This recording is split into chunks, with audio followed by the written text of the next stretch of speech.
The Galactic Educational Exchange Program had been running smoothly for over 2 centuries when Marcus Chen stepped off the transport shuttle at Kepler Station Academy. The facility, orbiting a binary star system 847 light-years from Earth, was considered the crown jewel of interspecies education, hosting students from 47 different worlds across the galaxy. What the administrators hadn't anticipated was how dramatically one human student would challenge their understanding of physical capability, mental fortitude, and the very nature of strength itself. Marcus wasn't particularly imposing by human standards. At 17 standard years old, he stood approximately 1.8 meters tall, with what his species would consider an average build. His dark hair was kept short in accordance with Academy regulations, and his brown eyes held the quiet intensity that would soon become legendary among his alien classmates. What made Marcus extraordinary wasn't his physical appearance, but rather his embodiment of a philosophical principle that would reshape the Academy's entire approach to physical education and character development. The station's artificial gravity was set to 0.8 standard galactic units, which translated to roughly Earth-normal conditions. This accommodation had been made specifically for the handful of human students who had enrolled over the years, though Marcus was the first to arrive since the program's recent expansion. The other species found this gravity setting challenging but manageable, with most requiring minimal adjustment periods. Dr. Zephyrian Kess, the Academy's Dean of Physical Sciences, greeted Marcus personally upon his arrival. Kess belonged to the Altarian species, characterized by their tall, slender frames and remarkable flexibility. Their homeworld's low gravity had produced beings who excelled in activities requiring grace and precision rather than raw strength or endurance. "Welcome to Kepler Station Academy, Marcus," Dr. Kess said, their voice carrying the melodic quality typical of their species. "We're excited to have another human student join our community. I trust your journey was comfortable?"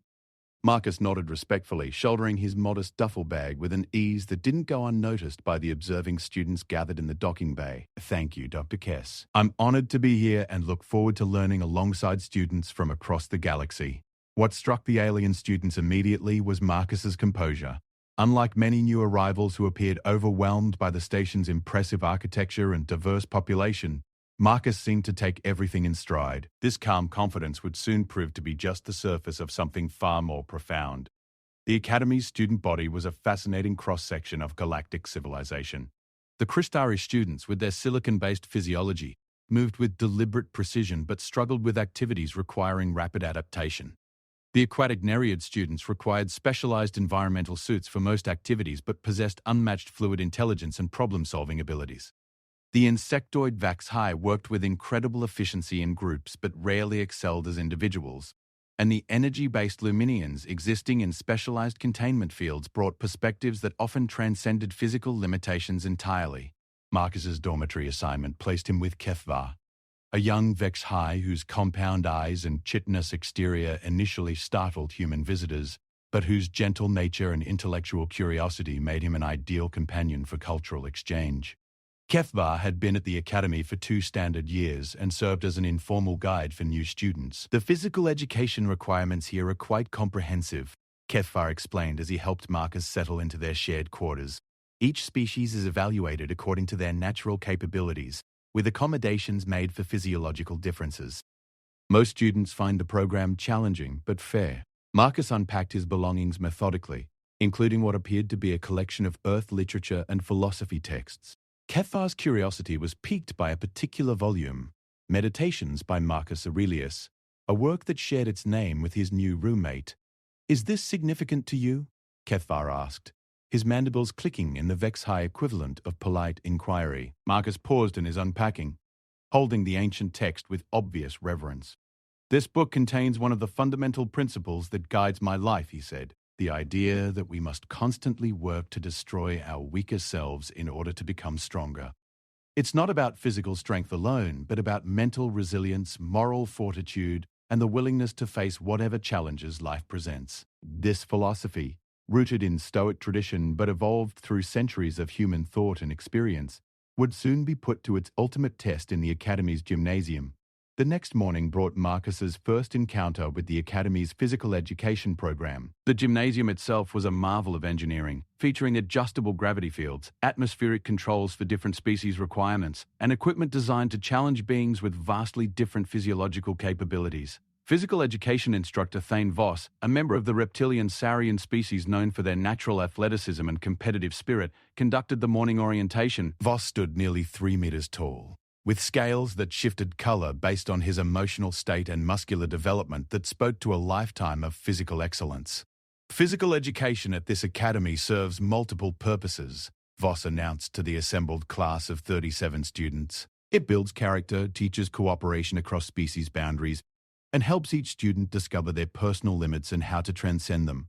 Today, we'll begin with basic assessments to establish baseline capabilities. The assessment began with cardiovascular endurance testing. Each species used equipment adapted to their physiology, from aquatic chambers for the nereids to specialized crystalline interfaces for the cristari. Marcus was directed to what the humans called a treadmill, though this version could simulate various terrains and atmospheric conditions. What happened next would be discussed in academy corridors for years to come. While his alien classmates approached their assessments with careful pacing and strategic energy conservation, Marcus began his run with an intensity that immediately caught Instructor Voss's attention.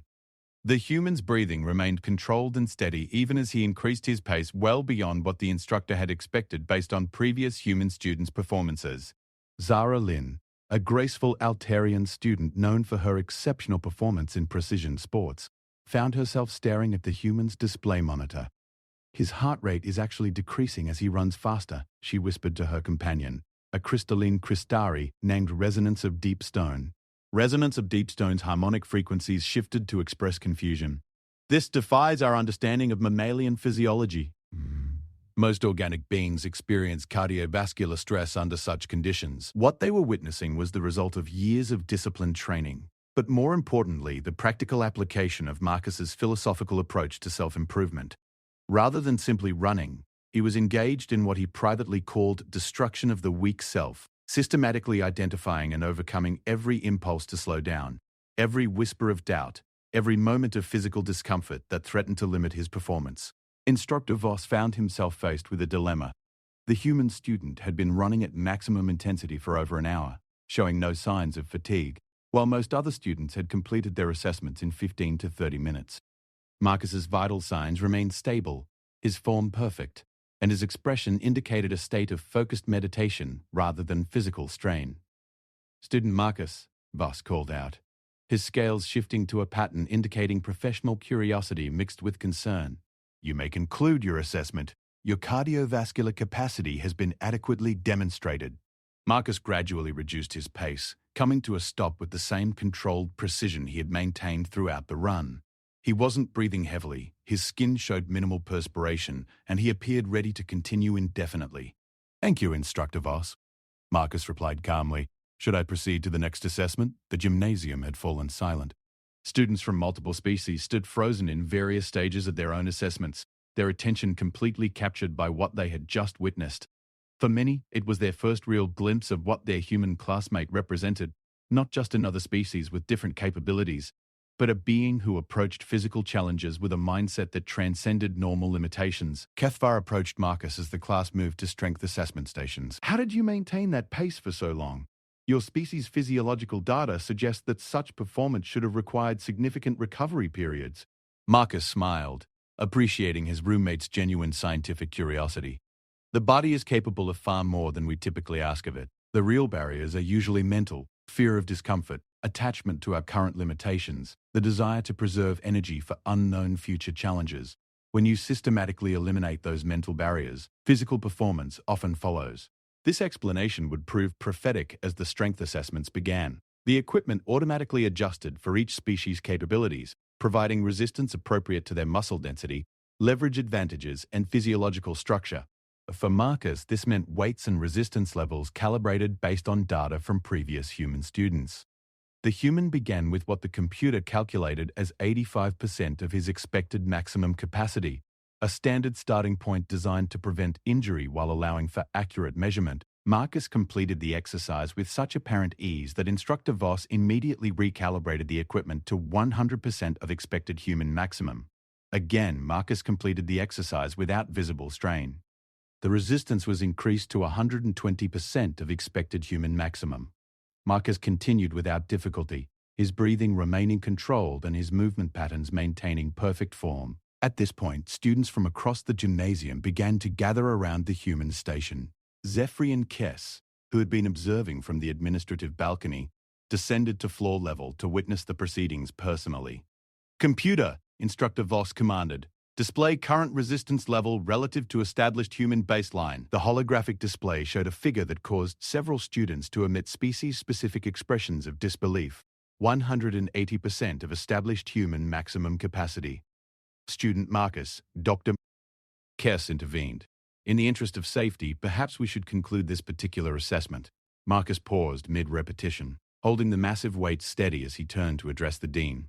"I appreciate your concern, Dr. Kess, but I'm operating well within my personal safety margins. However, if continuing would make others uncomfortable, I'm happy to stop here." The phrase personal safety margins would become something of a legendary expression. At the academy, what Marcus meant, though he didn't elaborate at the time, was that he had spent years learning to distinguish between actual physical limits and the mental barriers that typically prevented individuals from approaching those limits. Through systematic application of his philosophical principles, he had learned to destroy the weak self that prematurely surrendered to discomfort, fear, or social pressure to conform to expected limitations. Kess found himself in the unusual position of having to make an administrative decision based on psychological rather than physical concerns. The human student showed no signs of strain or danger, but the impact on his alien classmates was becoming increasingly apparent. Several students were exhibiting signs of species-specific stress responses. The Cristhari were resonating at frequencies indicating deep confusion. The Nereids were releasing stress pheromones into their containment suits, and even the typically unflappable Luminians were fluctuating more rapidly than normal. "Perhaps, Dr. Phi," Kess said carefully, "we could continue these assessments in a more controlled environment. The purpose of today's session was to establish baselines, and I believe we've accomplished that objective." Marcus nodded graciously and carefully returned the weights to their resting position. As he did so, Instructor Voss noticed something that would later factor significantly into the Academy's understanding of human psychology. Despite the extraordinary physical performance, Marcus showed no signs of pride, satisfaction, or desire for recognition. His expression remained the same calm focus he had maintained throughout the session. As students began to disperse and move toward the gymnasium's exit, conversations erupted in dozens of languages and communication methods.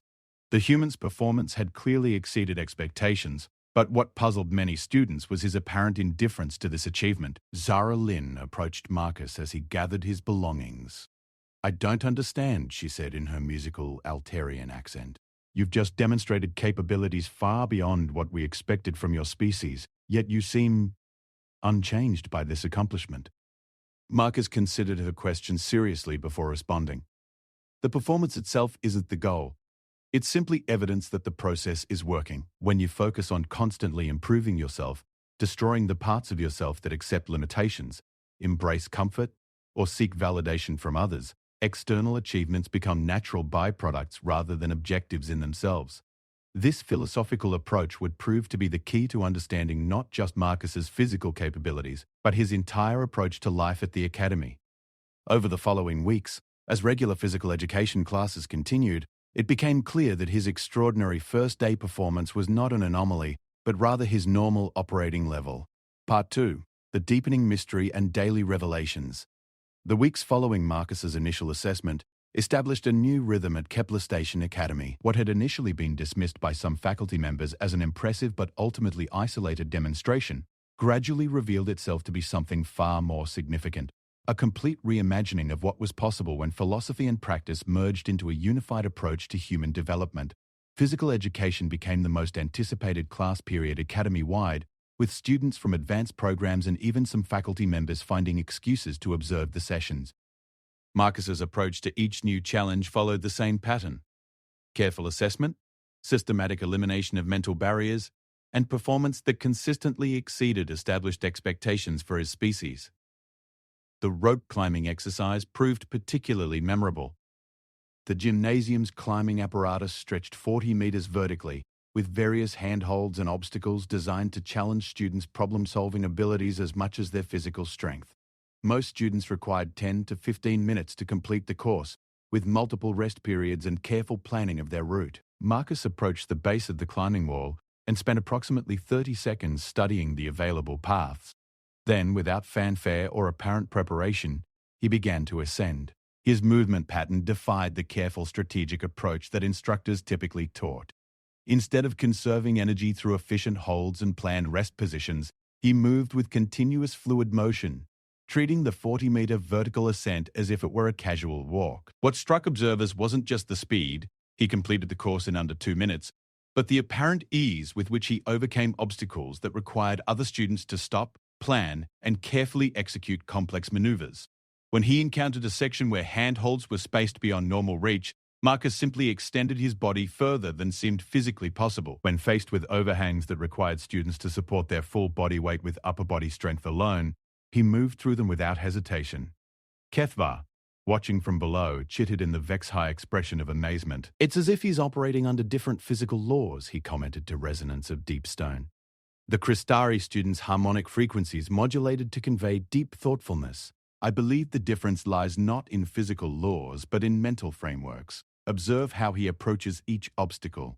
There's no hesitation, no mental negotiation with difficulty. He simply acts." This observation would prove to be remarkably insightful. During the post-exercise discussion period, Instructor Voss questioned Marcus about his approach to the climbing challenge. "Most students need to carefully plan their route and manage their energy expenditure," Voss noted, his scales displaying patterns of professional curiosity. "Your approach seemed to disregard these tactical considerations entirely. Can you explain your methodology?" Marcus dried his hands with a towel as he considered his response. "Planning and energy conservation assume that you're operating near your actual limits. If you systematically eliminate the mental constructs that create artificial limits, you find that your real capabilities are far beyond what careful planning was trying to conserve." He paused, looking around at his classmates who were listening intently. "The weak self wants to preserve energy for hypothetical future challenges. It wants to move cautiously to avoid hypothetical failures. It wants to rest when discomfort arises.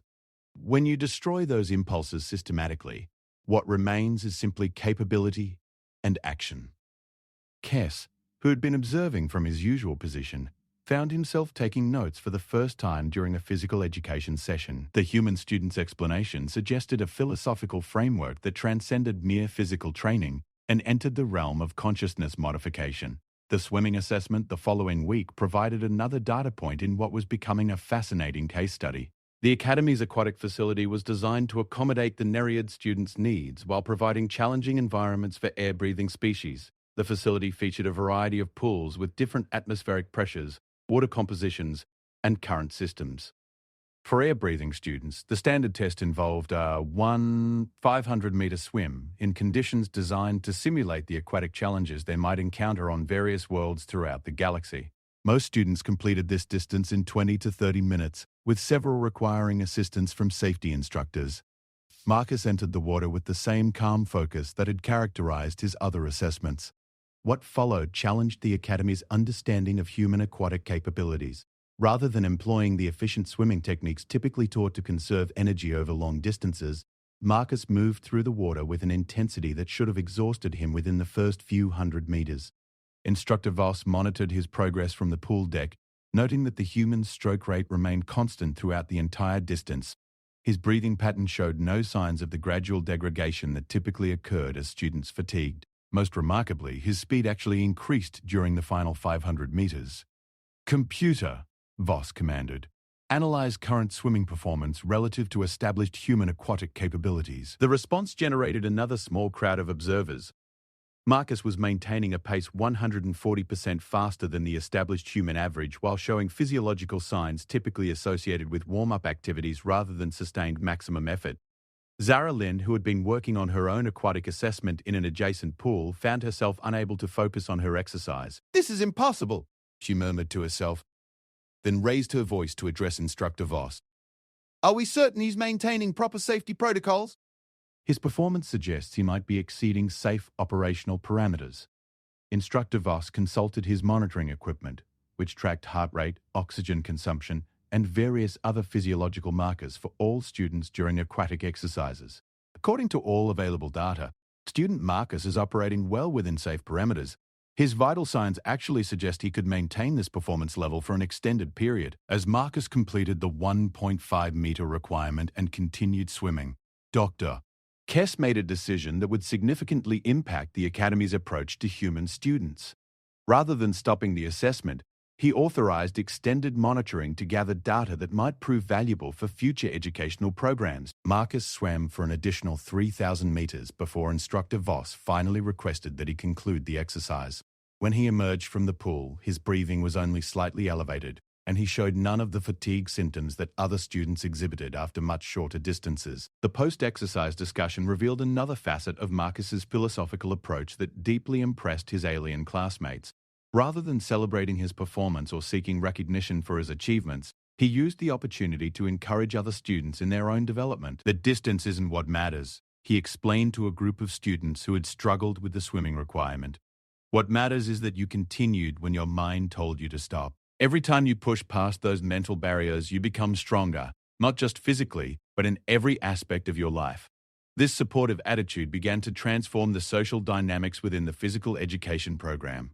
Instead of the typical competitive atmosphere that often developed when students with vastly different capabilities trained together, Marcus's presence began to foster a collaborative environment focused on personal improvement rather than comparative performance. Resonance of deep stone, whose crystalline physiology made aquatic activities particularly challenging, approached Marcus after the swimming session. "Your species' capabilities are remarkable," the Cristari student harmonized. "But I find myself even more intrigued by your approach to personal development. This philosophy of destroying the weak self, could it apply to non-human consciousnesses?" Marcus's response would later be quoted in several academic papers on cross-species psychology. "The principle is universal. Every conscious being faces the choice between accepting current limitations and systematically working to transcend them. The specific applications might differ based on physiology and psychology, but the core concept of continuous self-improvement through disciplined practice appears to be fundamental to consciousness itself." This conversation sparked what became known as the Philosophy Hour, an informal gathering that took place after each physical education session, where students from different species discussed the mental and philosophical aspects of personal development. Marcus never positioned himself as a teacher or leader in these discussions, instead asking questions and sharing observations that encouraged others to examine their own approaches to growth and challenge. The flexibility and agility assessments that followed continued the pattern of extraordinary human performance, but by this point the focus of attention had begun to shift. While Marcus's physical capabilities remained impressive, his alien classmates were increasingly interested in understanding the mental framework that made such performance possible. During a particularly challenging obstacle course that required students to navigate through spaces barely large enough for their bodies, solve puzzles while maintaining uncomfortable positions, and complete the entire sequence within a time limit, Marcus demonstrated what observers described as supernatural spatial awareness and problem-solving integration. Where other students approached each obstacle as a separate challenge requiring individual solutions, Marcus seemed to perceive the entire course as a single flowing movement. He moved through spaces that required others to carefully calculate angles and body positioning as if the restrictions didn't exist. When faced with puzzles that stopped other students for minutes at a time, he solved them without apparent conscious thought while maintaining continuous forward motion. Kethvar, whose insectoid physiology typically provided advantages in tight spaces and complex navigation, found himself completely outmatched. "I don't understand how you process spatial relationships so rapidly," he admitted to Marcus after the exercise. "My compound eyes provide multiple perspective views, which usually offers significant advantages in these types of challenges." Marcus's explanation provided insight into another aspect of his philosophical approach. When you eliminate the mental processes that hesitate, doubt, or overanalyze, what remains is direct perception and immediate response. The weak self wants to carefully consider every option and plan for every contingency. But in most situations, direct action based on clear perception is more effective than elaborate mental preparation. This principle of direct action based on clear perception became a central topic in the growing Philosophy Hour discussions. Students from various species began experimenting with ways to reduce mental interference in their own performance, with remarkable results across the board. The Luminian students, whose energy-based consciousness typically excelled at complex analysis but struggled with immediate physical responses, found that reducing their analytical processes actually improved their performance in time-critical exercises. The Cristari students discovered that their tendency to harmonically discuss each decision internally was often unnecessary and slowed their responses. Even the Altarians, already known for their fluid grace, found that eliminating self-conscious monitoring of their movements resulted in more elegant and efficient performance. Dr. Kess began documenting these cross-species improvements with growing excitement. What had initially appeared to be a remarkable human student was revealing itself to be something potentially much more significant, a practical demonstration of consciousness principles that might apply across all sentient species. The Academy's monthly performance assessments, which had traditionally been routine administrative requirements, became major events that drew observers from across the station. Marcus's scores continued to exceed expectations, but what truly captured attention was the progressive improvement shown by his classmates. Students who had previously accepted their performance levels as fixed by their species' characteristics were consistently achieving personal bests. The collaborative atmosphere that had developed around Marcus's presence was producing measurable improvements in academic performance, social cooperation, and personal satisfaction ratings across the entire physical education program. Instructor Voss found himself revising curriculum and teaching methodologies based on observations from the philosophy hour discussions. Traditional approaches that emphasized careful energy conservation and risk management were supplemented with new modules focused on mental barrier elimination and direct perception training. In 30 years of instruction, Voss confided to Dr. Kess during a faculty meeting, "I've never seen such consistent improvement across so many species simultaneously. The human student's influence extends far beyond his individual performance." Kess nodded thoughtfully, his own notes now filling multiple data tablets. "I'm beginning to believe we're witnessing something unprecedented. This philosophy of systematic self-improvement appears to activate latent capabilities across multiple forms of consciousness. The implications for galactic education could be revolutionary." As the Academy's first semester progressed toward its conclusion, Marcus's influence had extended beyond the gymnasium into academic performance, social relationships, and even artistic endeavors. Students who applied his principles of mental barrier elimination to their studies reported breakthrough insights and improved focus. Cross-species friendships deepened as individuals became more authentic and less concerned with maintaining comfortable social facades. The transformation was not without challenges. Some students found the intensity of continuous self-improvement exhausting and needed to develop more gradual approaches. Others struggled with applying human-derived philosophical concepts to their species' unique psychological structures. However, the overall trend was clearly positive, with student satisfaction and performance metrics reaching levels that caught the attention of galactic educational authorities. Part 3. The Ultimate Test in Galactic Recognition. The final phase of Marcus's first year at Kepler Station Academy would test not only his physical capabilities and philosophical principles, but also their broader applicability to galactic civilization.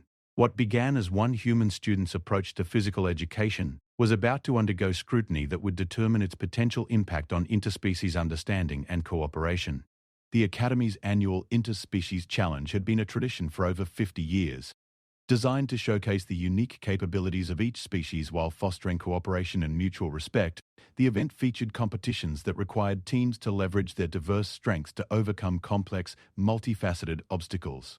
The challenges were specifically designed so that no single species could succeed independently, making cooperation and strategic thinking essential for victory.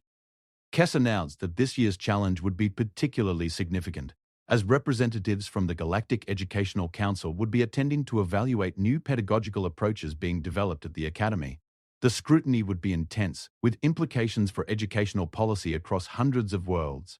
Team assignments were traditionally made to ensure species diversity while maintaining competitive balance. Marcus found himself assigned to Team 7. Along with Kethvar, Vex-High, Zaralin, Altarian, Resonance of Deep Stone, Cristari, Fluid Between Stars, Nereid, and Luminathor, Luminian. The team represented a fascinating cross-section of galactic consciousness, with each member bringing unique physiological and cognitive capabilities. The team's first meeting revealed an interesting dynamic. Rather than the typical planning session focused on leveraging individual strengths, the conversation quickly evolved into a philosophy hour-style discussion about applying Marcus's principles of mental barrier elimination to team performance. Individual improvement is straightforward compared to group dynamics, Zara Lynn observed, her melodic voice carrying notes of uncertainty. How do we apply the concept of destroying the weak self to a team situation where we must coordinate diverse capabilities. Marcus's response demonstrated how his philosophical framework had evolved through months of cross-species interaction. The weak self exists at the group level, just as it does individually. Team performance is often limited by collective assumptions about what's possible, fear of individual failure affecting the group, and excessive planning that prevents direct action. The same principles apply, but now we're eliminating group-level mental barriers. HFY's compound eyes glittered with intellectual excitement. So instead of each of us operating within our species' traditional limitations, we approach challenges as if those limitations don't exist and see what becomes possible. Exactly, Marcus confirmed. But more importantly, we stop seeing species differences as limitations and start seeing them as expanded capabilities for the team consciousness. This concept of team consciousness became the foundation for their preparation strategy. Rather than developing detailed plans that assigned specific roles based on species capabilities, they focused on building what Marcus called collective direct perception, the ability to respond as a unified entity to whatever challenges they encountered. Their practice sessions quickly attracted attention from other teams and academy faculty. What observers witnessed challenged traditional understanding of how interspecies cooperation functioned. Instead of the careful coordination and clear communication protocols typically required for diverse teams, Team 7 moved with an almost telepathic unity. During a practice obstacle that required simultaneous problem-solving, physical manipulation, and environmental adaptation, the team members seemed to anticipate each other's actions without verbal communication. When resonance of deep stone needed to reach a control panel positioned too high for Crystari physiology, Marcus was already in position to provide support before the need was verbalized. When fluid between stars required specific atmospheric conditions to solve an aquatic puzzle, Luminathor had already begun adjusting the environmental controls. Instructor Voss, observing from the sidelines, found himself taking notes with unprecedented intensity. "They're not following any coordination protocols I've ever seen," he muttered to Dr. Kess. "Yet their efficiency exceeds teams that have been training together for years." Dr. Kess was equally fascinated. "It appears they've eliminated the mental processes that typically create delays in interspecies coordination. Instead of thinking about communication, they're simply communicating. Instead of planning cooperation, they're simply cooperating." The formal interspecies challenge consisted of 3 phases, each designed to test different aspects of team capability. Phase 1 required teams to navigate a complex environment that changed dynamically, with obstacles and opportunities that demanded immediate adaptation. Phase 2 involved solving interconnected puzzles that required multiple types of consciousness to work simultaneously on different aspects of the same problem. Phase 3 was a synthesis challenge that combined physical performance, intellectual problem-solving, and creative innovation in a scenario that simulated real-world galactic cooperation needs. As the competition began, the assembled observers included not only Academy faculty and students, but also representatives from the Galactic Educational Council, interspecies research institutes, and several prominent galactic media organizations. The stakes had become significantly higher than a typical Academy competition.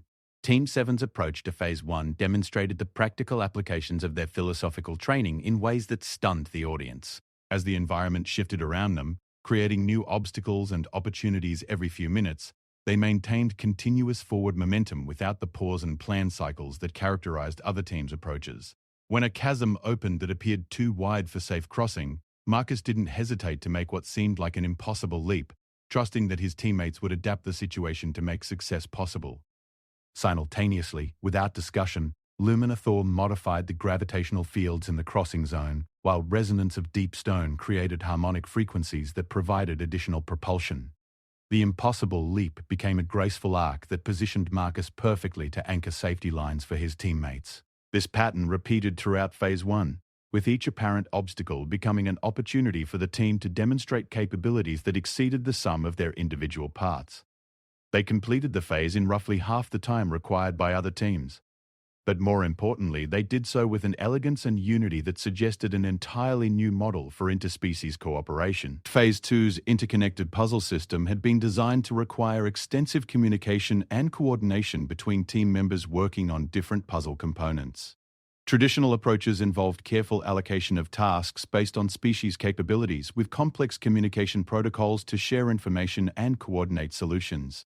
Team 7's approach eliminated these traditional requirements entirely. Rather than dividing the puzzles among team members, they attacked all components simultaneously, with each member contributing their unique perspective to every aspect of the problem. The result was a solution methodology that no single species could have developed independently, but which emerged naturally from their collective consciousness approach.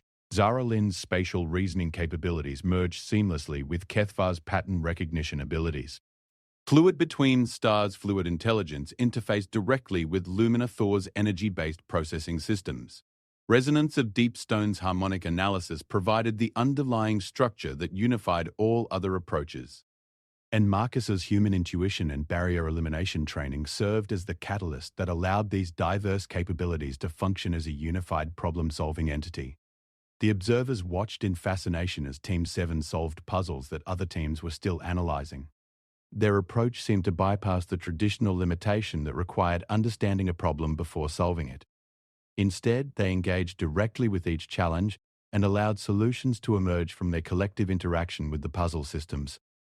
Dr. Zephyrian Kess found himself in deep conversation with Councillor Threshnell, the Galactic Educational Council's senior representative for pedagogical innovation. "What we're witnessing appears to transcend normal educational outcomes," Councillor Threshnell observed, their energy patterns fluctuating with intellectual excitement. "This team is demonstrating capabilities that suggest fundamental advances in consciousness integration." "Indeed," Dr. Kess agreed. "The human student's philosophical framework appears to have catalyzed something unprecedented. These students aren't just performing better than expected, they're demonstrating entirely new models of how diverse consciousnesses can merge their capabilities." Phase 3 presented the ultimate test of team capability. Each team was required to develop and implement a solution to a simulated galactic crisis that required physical action, intellectual innovation, creative problem-solving, and diplomatic coordination. The scenario involved a colony world whose life support systems were failing due to the interaction of multiple unknown factors, with a timeline that prevented careful analysis and required immediate decisive action. Most teams approached this challenge by dividing responsibilities among members based on their species' traditional strengths, then attempting to coordinate their separate contributions into a unified response. This approach, while logical, typically resulted in solutions that reflected the limitations of sequential problem-solving and interspecies communication delays. Team 7's response demonstrated the full potential of their consciousness integration training.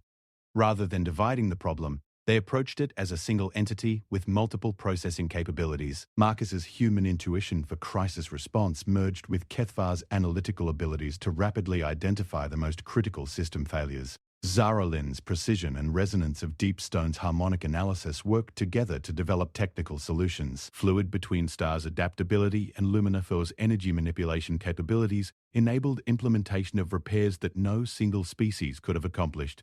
But what truly impressed the observers was their approach to the diplomatic aspects of the crisis. Rather than designating a single team member to handle communication with the simulated colony inhabitants, they spoke as a unified voice that somehow incorporated the communication styles and cultural sensitivities of all team members simultaneously.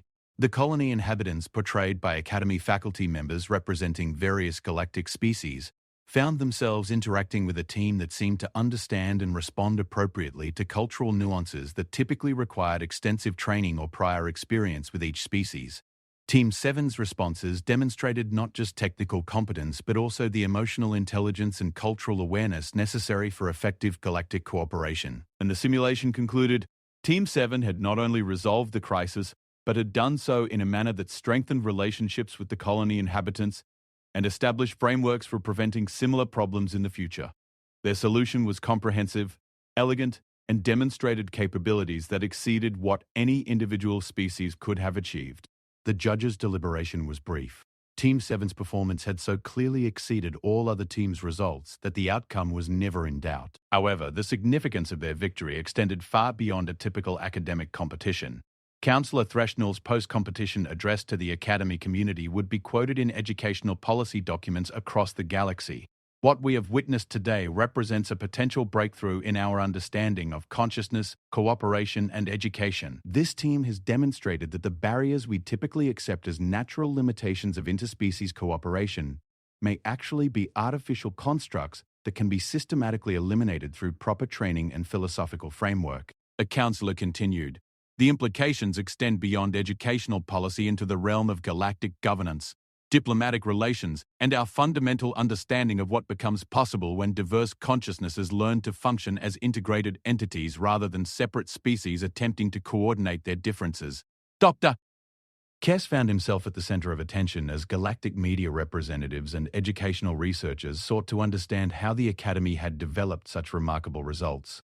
His explanation focused on Marcus's role as a catalyst but emphasized the universal applicability of the philosophical principles involved. The human student's contribution was significant, Dr. Kess explained to a gathering of galactic educators.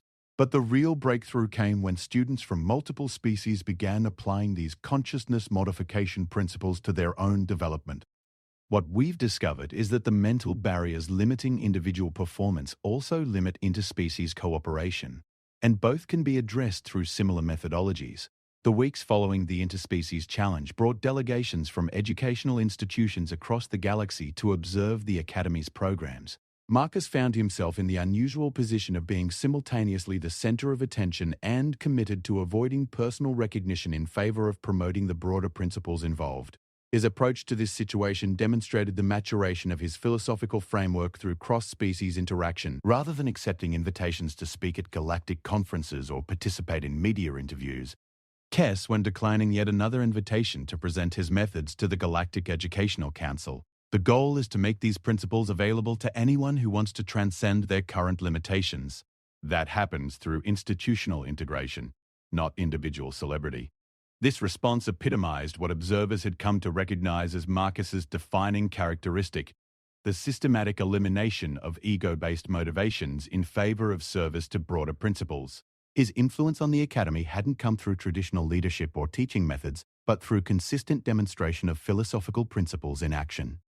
The Academy's transformation continued throughout the remainder of the academic year. The consciousness modification training that had emerged from Marcus's influence was integrated into multiple curricula, with applications extending from physical education into academic subjects, artistic endeavors, and social development programs. Students who had initially struggled with interspecies social integration found that eliminating mental barriers to understanding different consciousness types dramatically improved their relationships and collaborative capabilities. Academic performance improved across all species as students learned to eliminate the mental processes that created artificial limitations on learning speed and comprehension depth. Even more significantly, the Academy began receiving requests from galactic government agencies and interspecies research institutions to train their personnel in the consciousness integration methodologies that had proven so effective in educational settings. Marcus's response to his growing reputation remained consistent with his philosophical principles. When approached by a galactic media consortium requesting an exclusive documentary about his methods, his response was characteristic. "The principles aren't mine to control or commercialize. They belong to anyone willing to do the work of systematic self-improvement. The Academy faculty can provide better instruction than I can because they've learned to teach these concepts across multiple species and consciousness types." As his first year at Kepler Station Academy concluded, Marcus had achieved something unprecedented in galactic education.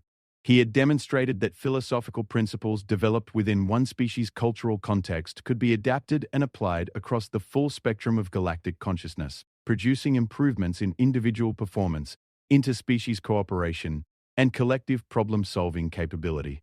The final assessment of his impact came from an unexpected source.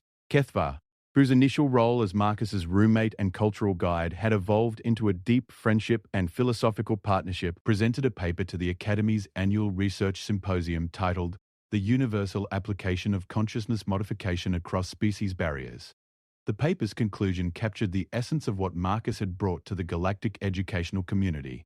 The human student Marcus Chen has demonstrated that the fundamental barriers to consciousness development are not physiological or cultural, but mental constructs that can be systematically eliminated through disciplined practice. This discovery suggests that the differences we typically accept as limitations between species may actually represent expanded capabilities waiting to be integrated into higher forms of collective consciousness. The paper's final paragraph would become one of the most quoted passages in galactic educational literature. The man who destroys his weak self can never be destroyed by others. But more importantly, when multiple consciousnesses learn to destroy their weak selves simultaneously, they become capable of achievements that transcend the limitations of any single species or individual. This principle appears to be universal, applicable across all forms of consciousness, and fundamental to the evolution of galactic civilization. Marcus's first year at Kepler Station Academy had begun with a simple demonstration of human physical capabilities. It concluded with the establishment of educational principles that would influence galactic civilization for generations to come. The young human who had stepped off a transport shuttle with a philosophy book and a commitment to systematic self-improvement had catalyzed changes that extended far beyond anything he could have imagined. Yet when asked about his achievements during the Academy's closing ceremony, Marcus's response remained true to the principles that had guided his entire journey. The real achievement belongs to everyone who chose to question their limitations and do the work of transcending them. Individual recognition misses the point entirely. What matters is that these principles are now available to help others discover their own capabilities. The standing ovation that followed this statement included students, faculty, and visiting dignitaries from across the galaxy, all united in recognition not just of what one human student had accomplished, but of what had become possible when philosophical principles transcended species boundaries and cultural limitations. As the academic year officially concluded and students prepared to return to their home worlds for the intercession period, the impact of Marcus's influence continued to spread. Many students planned to introduce consciousness modification training to their home institutions, while others had been accepted into advanced programs specifically designed to further develop interspecies cooperation methodologies. The Academy itself was in the process of establishing new research institutes and training programs based on the principles that had emerged from Marcus's first year. Galactic educational policy was being revised to incorporate consciousness modification training as a standard component of interspecies education programs. Marcus himself would remain at the Academy for advanced studies, but his role had evolved from student to research partner in the ongoing development of universal consciousness modification principles. His commitment to systematic self-improvement had not only transformed his own capabilities, but had catalyzed discoveries that would continue benefiting galactic civilization long after his individual contribution became just one part of a much larger movement toward transcending the artificial limitations that had previously defined interspecies cooperation. The man who had sought to destroy his weak self had indeed become indestructible, not through individual achievement, but through the creation of principles and methodologies that would continue growing and evolving across countless worlds and species, forever beyond the power of any individual or circumstance to destroy.